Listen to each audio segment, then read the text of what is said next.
राधे राधे दोस्तों, जय श्री कृष्णा। आज हम आपको इस वीडियो में बृहस्पतिवार की कथा का स्मरण कराने वाले हैं। तो चलिए कथा शुरू करते हैं।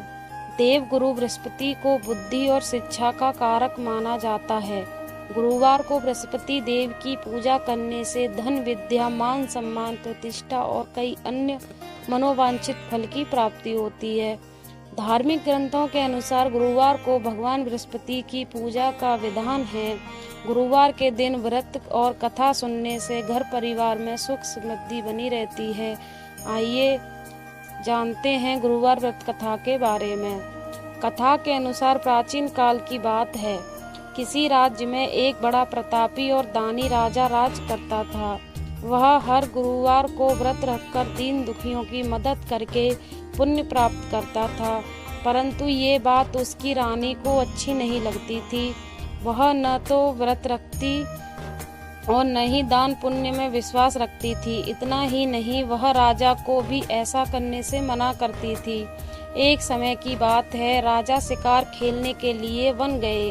घर पर रानी और दासी थी। उसी समय गुरु बृहस्पति देव साधु का रूप धारण कर राजा के दरवाजे पर भिक्षा मांगने आए।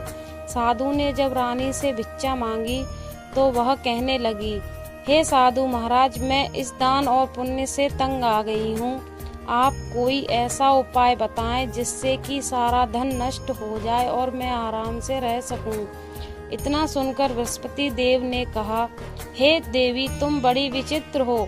संतान और धन से कोई दुखी होता है? अगर अधिक धन है तो इसे शुभ कार्यों में लगाओ।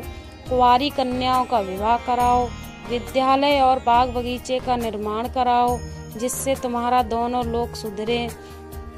परंतु साधु की इन बातों से रानी को खुशी नहीं हुई। उसने कहा कि मुझे ऐसे धन की आवश्यकता नहीं है जिसे मैं दान दूं और जिसे संभालने में मेरा सारा समय नष्ट हो जाए।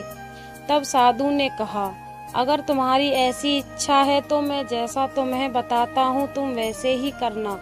गुरुवार के दिन तुम घर को गोबर से लीपना, अपने बालों को पीली मिट्टी से धोना, राजा से हजामत बनाने को कहना, भोजन में मांस मदिरा का प्रयोग करना, कपड़े धोबी के यहाँ धुलने देना। इस प्रकार 7 बृहस्पतिवार करने से तुम्हारा समस्त धन नष्ट हो जाएगा। इतना कहकर साधु के रूप में बृहस्पति देव अंतर्ध्यान हो गए।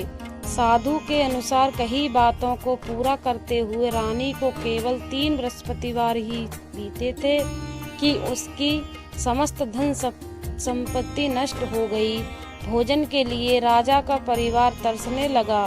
तब एक दिन राजा ने रानी से बोला कि हे रानी, तुम यही रहो, मैं दूसरे देश को जाता हूँ, क्योंकि यहाँ पर सभी लोग मुझे जानते हैं, इसलिए मैं कोई छोटा कार्य नहीं कर सकता।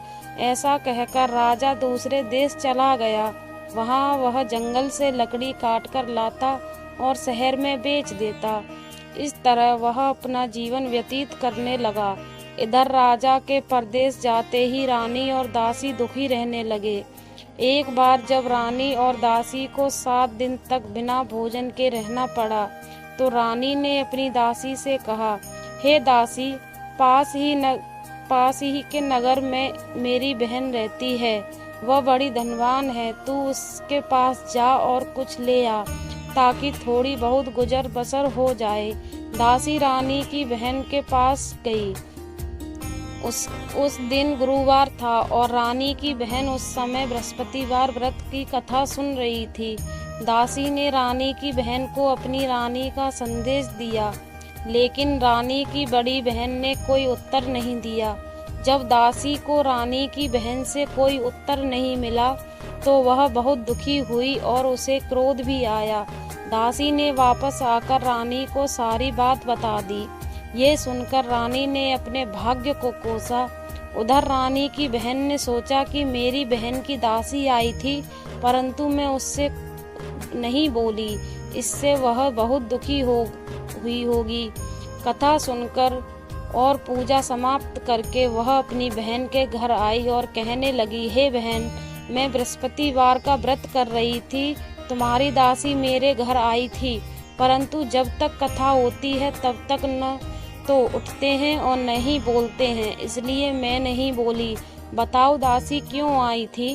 रानी बोली, बहन तुमसे क्या छिपाऊं, हमारे घर में खाने तक को अनाज नहीं है। ऐसा कहते कहते रानी की आंखें भर आईं।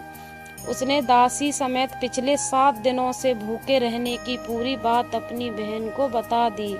रानी की बहन बोली, देखो बहन, भगवान बृहस्पति देव की सबकी मनोकामना को पूर्ण करते हैं। देखो शायद तुम्हारे घर में अनाज रखा हो।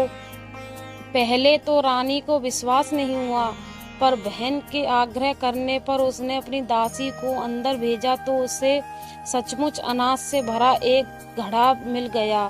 यह देखकर दासी को बड़ी हैरानी हुई। दासी रानी से कहने लगी, हे रानी, जब हमको भोजन नहीं मिलता तो हम व्रत ही तो करते हैं, इसलिए क्यों न इनसे व्रत और कथा की विधि पूछ ली जाए ताकि हम भी व्रत कर सके। तब रानी ने अपनी बहन से बृहस्पतिवार व्रत के बारे में पूछा।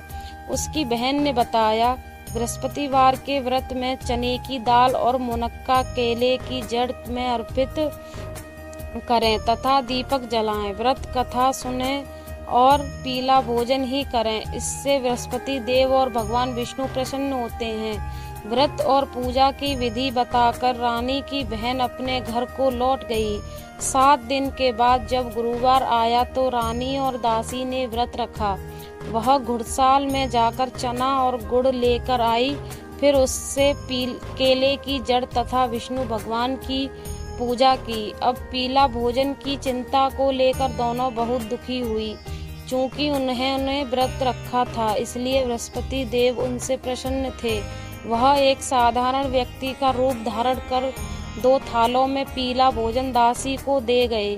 भोजन पाकर दासी प्रसन्न हुई और फिर रानी के साथ मिलकर भोजन ग्रहण किया।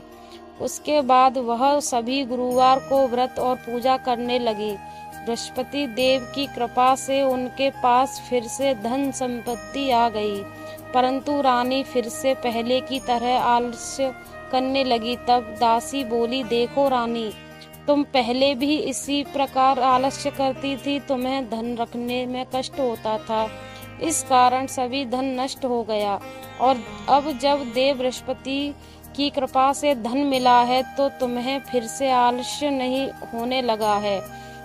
रानी को समझाते हुए दासी कहती है कि बड़ी मुसीबतों के बाद हमने ये धन पाया है, इसलिए हमें दान पुण्य करना चाहिए, भूखों को भोजन कराना चाहिए और धन को शुभ कार्यों में खर्च करना चाहिए। इससे तुम्हारे कुल का यश बढ़ेगा, स्वर्ग की प्राप्ति होगी और पितृ प्रसन्न होंगे। दासी की बात मानकर रानी अपना धन शुभ कार्यों में खर्च करने लगी। इससे पूरे नगर में उसका यश बढ़ने लगा।